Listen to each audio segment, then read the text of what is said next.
It's morning edition. Good morning. I'm George Prentice.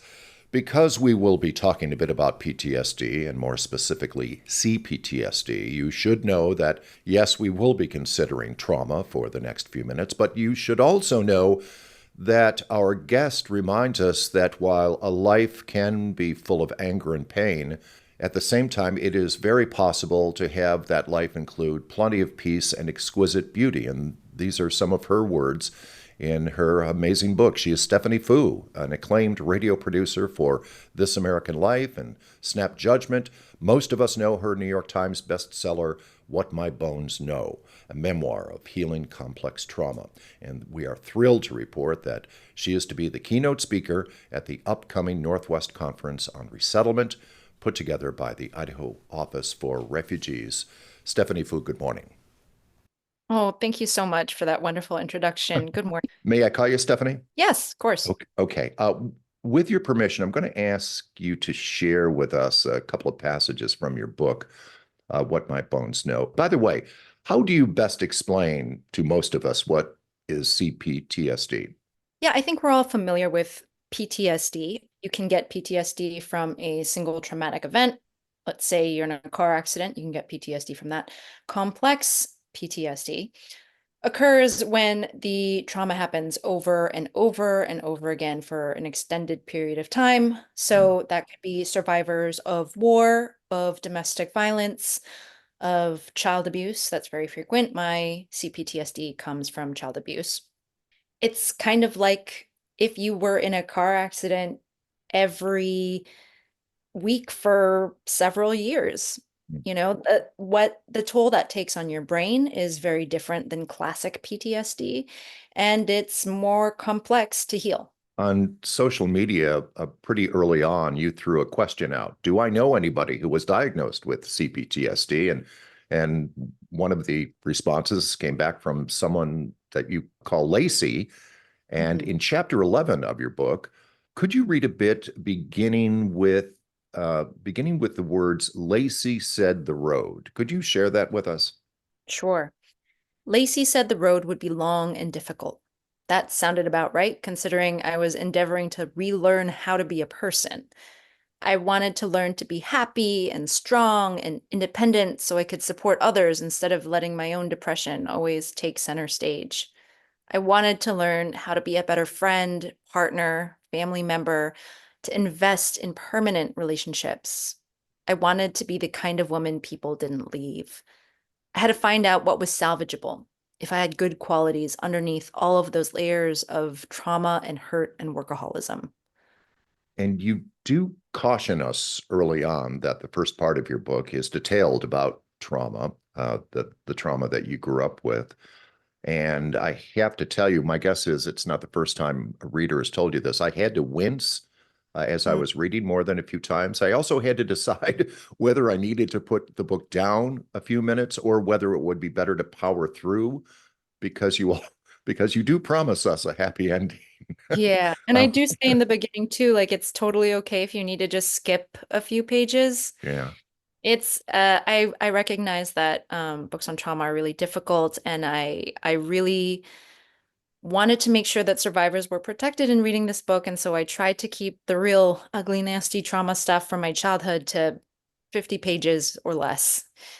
Here's my question. With the success of this book, you have been asked, as I'm asking today, probably countless times in interviews or events that you're speaking at about these horrible, visceral memories. And I truly want to know how you do that without this not being triggering.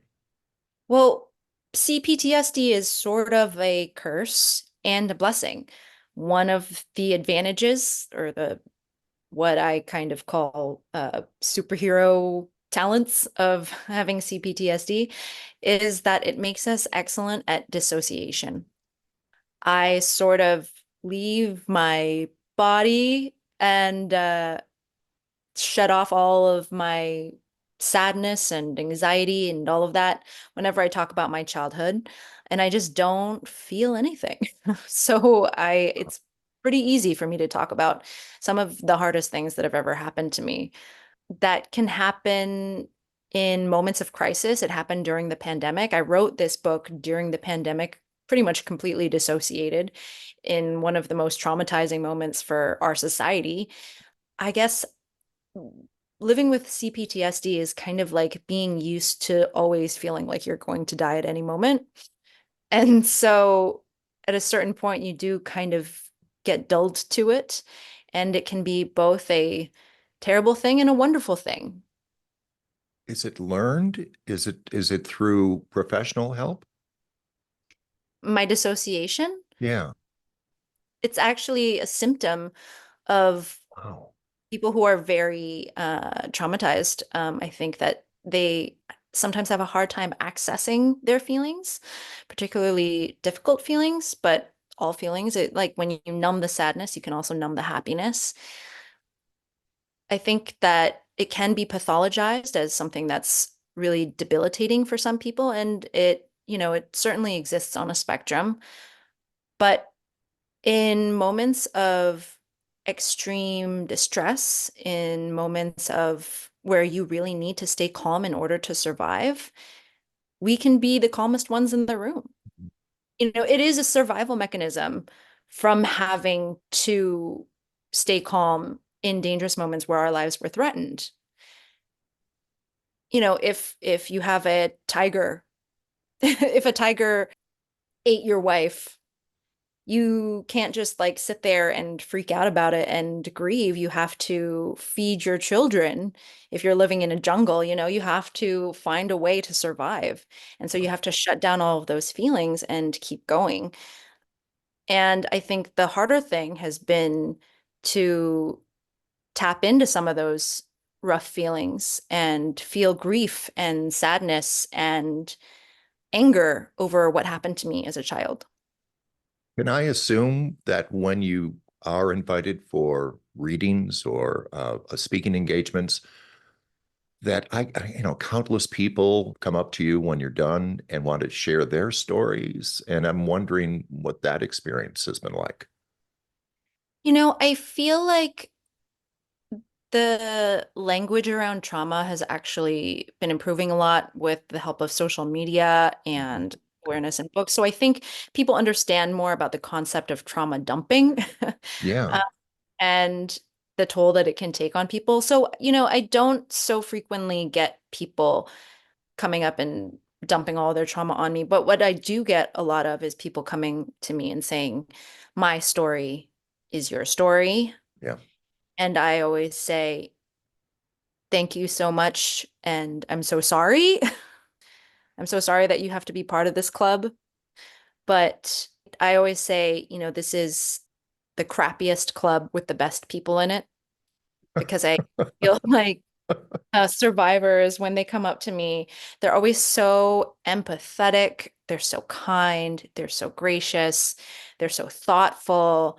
And it's really taught me that survivors of CPTSD are really powerful and loving and lovable individuals.